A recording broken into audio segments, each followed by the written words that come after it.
Hello बच्चों, आइए प्रश्न को पढ़ते हैं और समझते हैं। अति परवलय 3 x की घात 2 ऋण 4 y की घात 2 बराबर 32 के दीर्घ अक्ष की लंबाई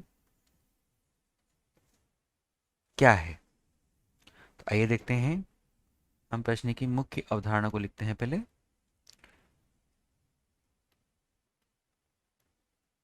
मुख्य अवधारणा।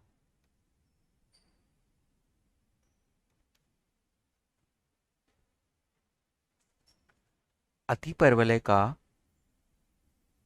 मूल समीकरण x की घात 2 बटे a की घात 2 माइनस y की घात 2 बटे b की घात 2 बराबर 1 होता है।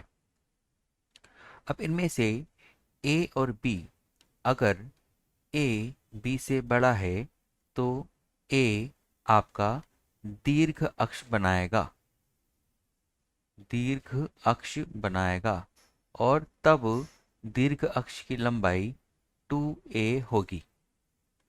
ठीक। अगर b बड़ा होता तो दीर्घ अक्ष की लंबाई 2b होती। अब देखिए हम प्रश्न का हल किस प्रकार से करेंगे। प्रश्न का हल।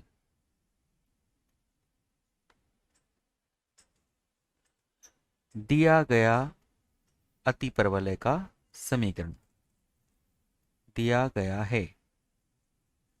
यहां पर 3 x की घात 2 ऋण का चिन्ह 4 y की घात 2 बराबर 32 है। इस समीकरण में मूल समीकरण में लाने के हेतु हम इस समीकरण को 32 से विभाजित कर देंगे। तो 3 x की घात 2 बटे 32 ऋण 4 y की घात 2 बटे 32 बराबर 1 होगा। इस समीकरण को हम निम्न रूप में लिख सकते हैं। x की घात 2 बटे 32 बटे 3 तथा ऋण y की घात 2, ये इससे 4 से ये कटेगा 8 बार, नीचे आएगा y की घात 2 बटे 8 बराबर 1। आप यहाँ पर देख सकते हैं कि 32/3 का मान 8 से बड़ा है। इसका मतलब है यहाँ पर a जो है b से बड़ा होगा, तो a हमारे लिए दीर्घ अक्ष का निर्माण करेगा। अब इन समीकरणों से हम a तथा b का मान निकालें तो वो क्या होगा। a का मान वर्गमूल 32/3 होगा तथा b का मान वर्गमूल 8 होगा। दीर्घ अक्ष की लंबाई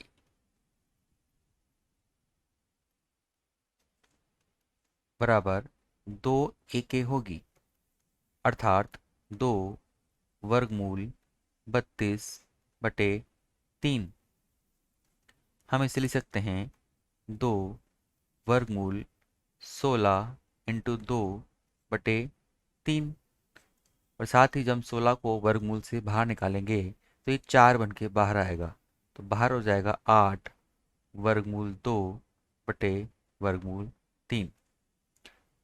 हम विकल्प चेक करते हैं। हमारा विकल्प 8 वर्गमूल 2/वर्गमूल 3 विकल्प नंबर ए सही होगा। मुझे लगता है, आशा है कि आपको ये प्रश्न समझ में आया होगा। धन्यवाद।